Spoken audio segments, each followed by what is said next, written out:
O ser humano quer driblar a morte, não quer envelhecer, não é?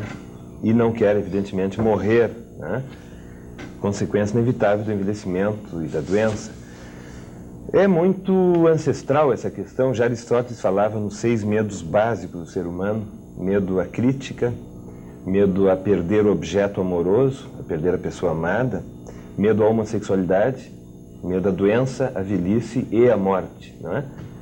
Colocamos aí 4.000 anos, né, aproximadamente, quando teria Aristóteles enunciado isso.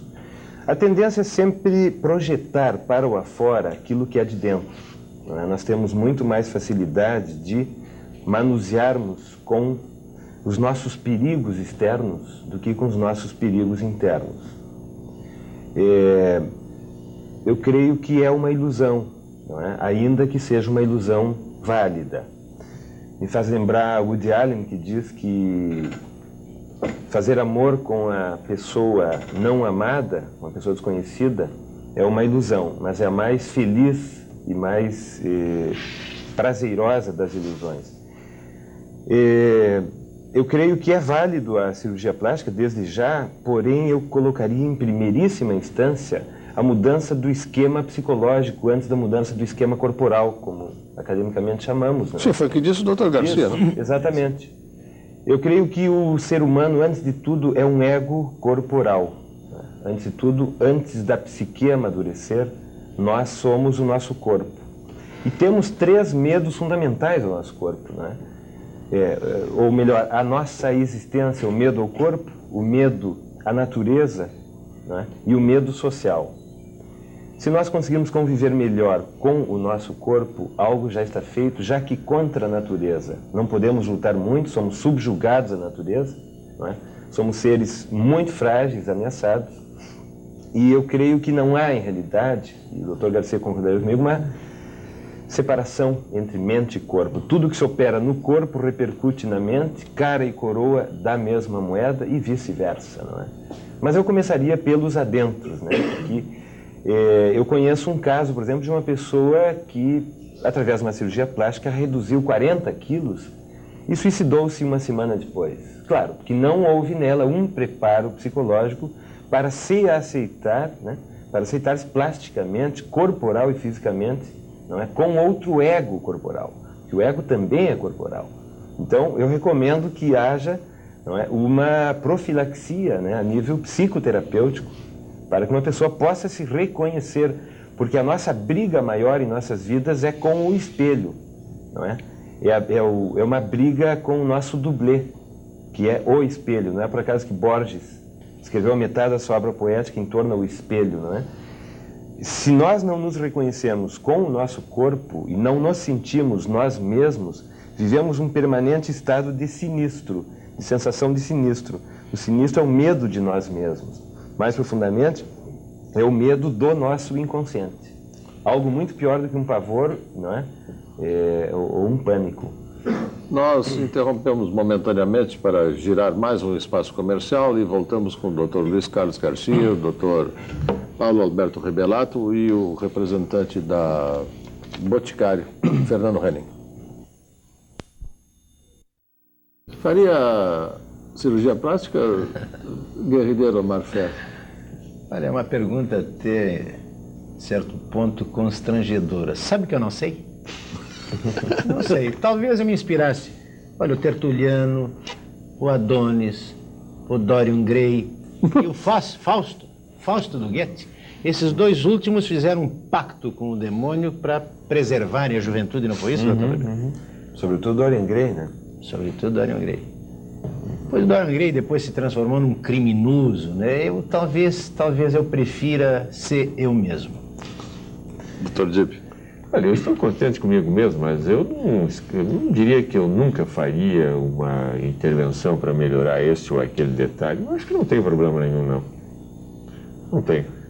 Eu acho, Flávio, que nós nos cansamos de sermos uma só pessoa. Nós gostaríamos de ser muitas pessoas. Esse é o nosso lado esquizofrênico, latente. Isto é, todo ser humano tem um psiquismo neurótico e tem um psiquismo delirante, não é? Um psiquismo onipotente. narcisista. E nós gostaríamos de ser muitas pessoas.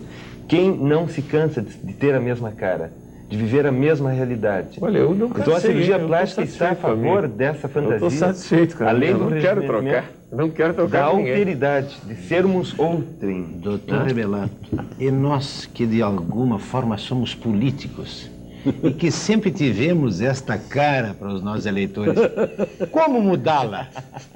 Seríamos acho eu, ridículos. Acho eu, não sou contra. O Adhemar de Barros fez cirurgia plástica, o Juscelino Kubitschek muito também. antes do Adhemar, o Juscelino. Aliás, em matéria de reformas no tempo do Jango, etc., só houve 2 reformas. A reforma do Marechal Lott e a reforma da cara do Juscelino. A restante foi Existe um encanetada outro até hoje. contexto, Omar, um outro contexto cultural e ideológico. O jovem ocidental não digamos, não tem a mesma atribuição. Ao contrário, dizia, o jovem somente ele é respeitado. O velho, numa sociedade gerontocrática como a nossa, não é? Ou seja, não valoriza os velhos. Gerontocrata e geronticida. Isto é, no Ocidente é importante ser jovem, sobretudo no Brasil, um país erotomaníaco, não é? Um culto do erotismo e do corpo, é necessário ter corpo e cara bonitos. No Oriente é diferente, no Oriente os velhos são respeitados. Você conhece muito bem como é que nasceu o hashi, o pauzinho de comer comida chinesa. Nasceu para não constranger aos velhos, aos gerontes, não é? Que não tinham dentes e que teriam que comer comidas cortadas de forma muito pequena, que não podiam mastigar, portanto degluti-las. Então se institucionalizou o talher, não é? O hashi, o pauzinho, que os jovens com dentes também teriam que acompanhá-lo. Isso é fantástico. Então eu creio que essa preocupação é muito ocidental, muito capitalista e erotomaníaca. No Oriente não é assim. E dentro desse mundo capitalista, essa concorrência toda que existe, claro, né? Então, de repente, se coloca uma posição em que o indivíduo que se sente um pouco envelhecido acha que não poderá concorrer no mercado. Exatamente. E muitos pacientes do sexo masculino procuram o cirurgião plástico exatamente por isso. É mesmo? Para readquirir a sua afirmação e conseguir concorrer com pessoas mais jovens. E Isso não é um só aspecto ser jovem, cenótipo. como ser belo, né? Como ser bonito. E como dizia Voltaire, afinal, o que é a beleza? Se belo para o boi é a vaca, se bela para o diabo é a diaba, não é? É muito relativa. Para o polvo, a polva. Para o polvo, a polva. Doutor Garcia, muito obrigado pela sua presença. Eu queria uma mensagem do senhor para os gaúchos que nos acompanharam nesse programa. Tão elucidativo, no meu entender. A mensagem... Tão elucidativo graças à presença dos senhores. A mensagem que nós deixamos é assim: cada pessoa que se ache numa situação em que deva recorrer à cirurgia plástica, tanto do sexo masculino como feminino, que faça isso com a maior tranquilidade. Agora, também que não se crie a ideia de que não fazer cirurgia plástica é uma situação fora do normal. Absolutamente não. Eu acho que deve fazer cirurgia plástica quem sente necessidade. E aí a gente, analisando as obras do Michelangelo, vê que este homem maravilhoso, talvez realizado pela sua grande obra, não teve nenhum constrangimento de se autorretratar em idade senil. E senil mesmo, com um ectópico palpebral, etc., muita flacidez. Mas ele estava bem com ele mesmo e se autorretratou assim. Então acho que cada um tem que estar bem consigo mesmo. Doutor, me permite, o senhor falou em Michelangelo, me parece que foi ele que esculpiu aquela estátua do Moisés, numa Moisés. igreja de Roma. Não Ele sei mandou por quê, falar? E Vínculi, o nome da igreja. Exato. Por que ele botou 2 corninhos no... Sabe que eu tenho me perguntado isso e até hoje não tenho recebido uma resposta satisfatória. Moisés com 2 guampas. Realmente eu não saberia a interpretação, mas são as ideias de cada Freud explica. escultor. Eu diria assim que o importante é uma pessoa estar convivendo consigo mesma, né? Com seus interiores. Eu conheço casos na minha clínica onde muitas pessoas fizeram 2, 4, 6 cirurgias com a ilusão de resolverem o seu ego, seus conflitos, não é, interiores, as suas ansiedades, seus medos. E é um perigo, é um risco a correr de que se tenha o corpo retalhado, de que se sinta uma pessoa sinistramente transformada em outra, ao estilo frankensteiniano, e não estar bem. Além de uma pessoa ter que ter uma preparação, não é? Saber o que quer realmente, não é? Terá que conviver com esse novo corpo. Doutor Dibel, o senhor estaria, por gentileza, que o senhor contrabalançasse o eterno pessimismo do doutor Rebelato com uma mensagem otimista para esse fim de semana? Eu acho que cada um deve se sentir bem consigo mesmo, foi o que todos disseram aqui. E o fim de semana há de ser até bonito para estimular os passeios, que alguém libere a sua alma, tenha tranquilidade, porque a vida é muito boa. Há algumas pessoas que não são boas, e essa não deve nos preocupar. Vamos em frente com a vida. Amém.